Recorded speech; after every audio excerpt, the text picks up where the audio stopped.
Alguien te pide un favor que no quieres hacer y lo primero que sientes no es duda, es miedo.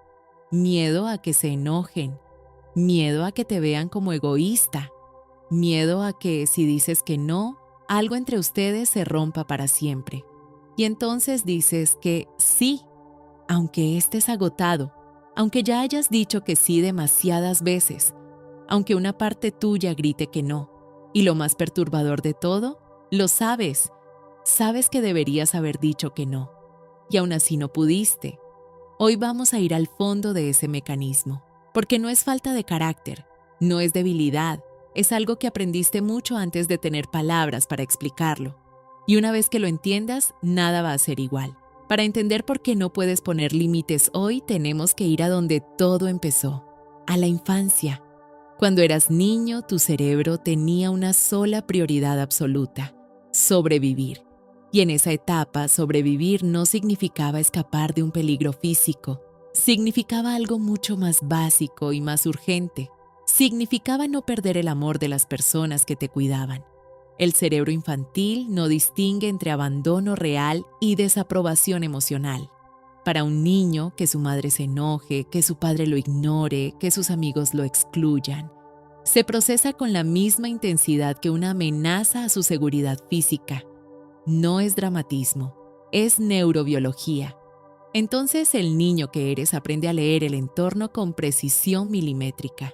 Aprende que ciertos comportamientos generan calor, aprobación, contacto, y otros generan frío, distancia, tensión. Y uno de los patrones que más rápido aprende es este: cuando no doy problemas, cuando digo que sí, cuando me adapto, cuando no pido, cuando no incomodo, me quieren más. No fue una decisión consciente. Fue una estrategia de supervivencia emocional aprendida tan temprano que nunca la cuestionaste. Quizás en tu casa el conflicto se manejaba con silencios prolongados que duraban días. Quizás el amor era condicionado. Te trataban bien cuando eras obediente y se alejaban cuando eras difícil. Quizás aprendiste que expresar lo que necesitabas generaba burla, invalidación o indiferencia. El mensaje no siempre fue verbal. Muchas veces fue una mirada, un suspiro, una puerta que se cerraba. Pero tu cerebro lo registró y lo archivó y construyó una regla que lleva contigo hasta hoy. Si pongo mis necesidades primero, arriesgo perder el afecto de las personas que me importan. Y ahí está la trampa. Porque esa regla que te protegió de niño hoy te está destruyendo de adulto. El adulto que aprendió eso se convierte en alguien que dice que sí cuando quiere decir que no, que se achica para no ocupar demasiado espacio, que siente que sus necesidades son una carga, que pide disculpas por existir. Y lo más cruel del mecanismo es que mientras más lo haces, más invisible te vuelves. Y mientras más invisible te vuelves, más sientes que necesitas ganarte el lugar que debería ser tuyo por derecho. Ahora entendemos de dónde viene el patrón. Pero hay algo más que necesitamos entender, porque sigue activándose aunque ya seas adulto, aunque ya no dependas de nadie, aunque racionalmente sepas que puedes decir que no. La respuesta está en cómo funciona tu sistema nervioso.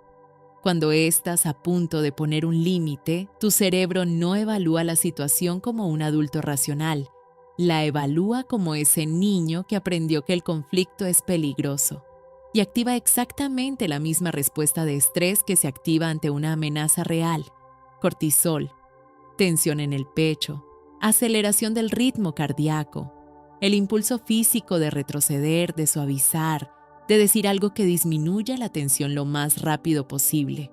No es que no tengas voluntad, es que tu sistema nervioso está convencido de que decir que no podría costarte algo que no puedes perder.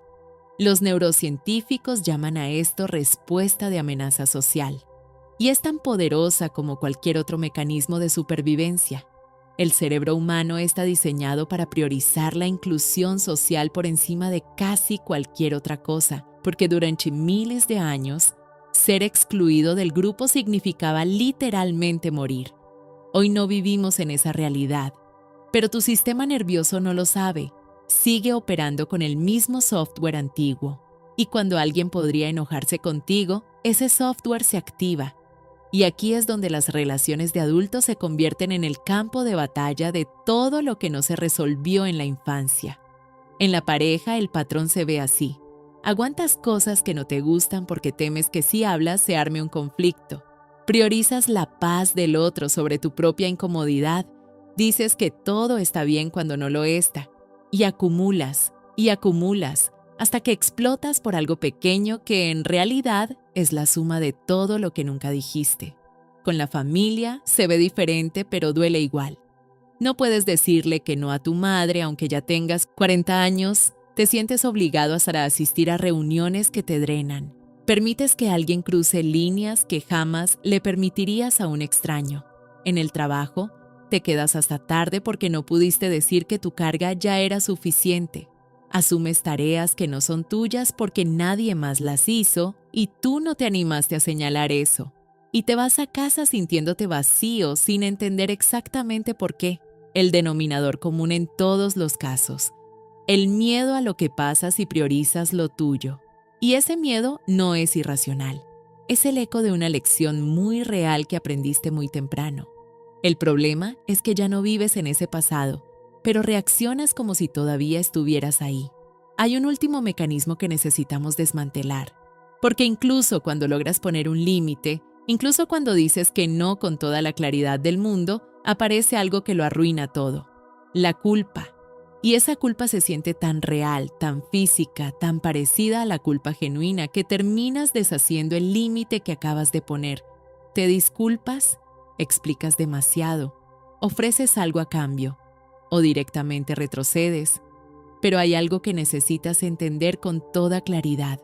No toda culpa significa que hiciste algo malo. A veces la culpa es solo la señal de que hiciste algo nuevo. Existe la culpa sana, la que aparece cuando genuinamente dañaste a alguien, cuando traicionaste un valor tuyo, cuando actuaste de una forma que no quieres repetir. Esa culpa tiene una función: te informa, te orienta, te invita a reparar algo real. Y existe la culpa del complaciente, la que aparece simplemente porque priorizaste tus necesidades, porque alguien quedó insatisfecho con tu respuesta, porque alguien mostró enojo o decepción ante tu límite. Esa culpa no te está informando de nada real, te está mintiendo. ¿Cómo distinguirlas? Hay una pregunta que lo aclara todo. ¿Le hice daño a alguien o simplemente alguien no consiguió lo que quería de mí? Si dije que no a un favor que no podía dar, no le hice daño a nadie. Simplemente no fui útil en ese momento. Si puse un límite en mi relación porque algo me lastimaba, no le hice daño a mi pareja. Le di información sobre lo que necesito para estar bien. La culpa del complaciente confunde incomodar con dañar, y son cosas completamente distintas. Incomodar a alguien con tu límite es inevitable. Es parte de relacionarse como adultos. Dañar a alguien es otra cosa completamente diferente. Puedes incomodar sin dañar, y tienes todo el derecho de hacerlo. Pero el niño que aprendió que causar incomodidad era peligroso no distingue entre las dos. Para ese niño, cualquier incomodidad que causes en el otro activa la alarma, y esa alarma se llama culpa. Entonces, la próxima vez que pongas un límite y sientas culpa, no la tomes como evidencia de que te equivocaste. Tómala como evidencia de que estás haciendo algo nuevo, de que tu sistema nervioso todavía no aprendió que esto es seguro, porque lo es, solo que todavía no tiene suficiente evidencia para creerlo. Ahora la pregunta real: ¿qué haces con todo esto? Porque entender el mecanismo no lo desactiva solo. Necesitas algo más que comprensión. Necesitas práctica, pequeña, gradual, repetida, porque el cambio no ocurre en el momento en que tomas la decisión de cambiar. Ocurre en la acumulación de momentos pequeños donde eliges diferente. Estas son las 4 herramientas que más ayudan a personas con este patrón. 01. Separa la incomodidad del peligro. La próxima vez que vayas a poner un límite y sientas esa tensión en el pecho, nómbrala en voz alta o por escrito. Esto no es peligro, es incomodidad. Tu sistema nervioso activa la misma señal para ambas cosas, pero no son lo mismo. Diferenciarlas conscientemente, aunque sea con palabras, empieza a crear una nueva vía neurológica. 02. Empieza con límites de bajo riesgo. No empieces por la conversación más difícil de tu vida. Empieza por decir que no a algo pequeño, con alguien con quien sientas menos miedo, un favor menor, un plan que no quieres hacer, una opinión que normalmente te guardarías. Cada vez que tu sistema nervioso comprueba que pusiste un límite y el mundo no se derrumbó, acumulas evidencia de que esto es seguro. 03.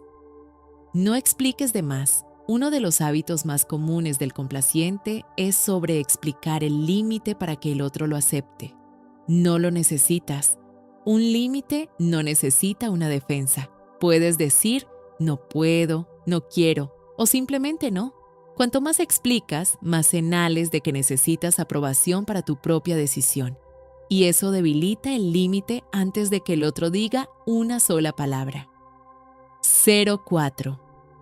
Distingue quien se enoja con justicia y quien se enoja con manipulación. Hay personas que cuando pones un límite reaccionan con enojo, decepción exagerada o silencio castigador. Aprende a leer esa reacción. Una persona sana puede sentir decepción ante tu límite, pero la respeta. Una persona que usa el conflicto como herramienta de control usará tu incomodidad para que retrocedas. Reconocer esa diferencia es fundamental, porque si cedes ante la manipulación, le enseñas a tu entorno que presionarte funciona.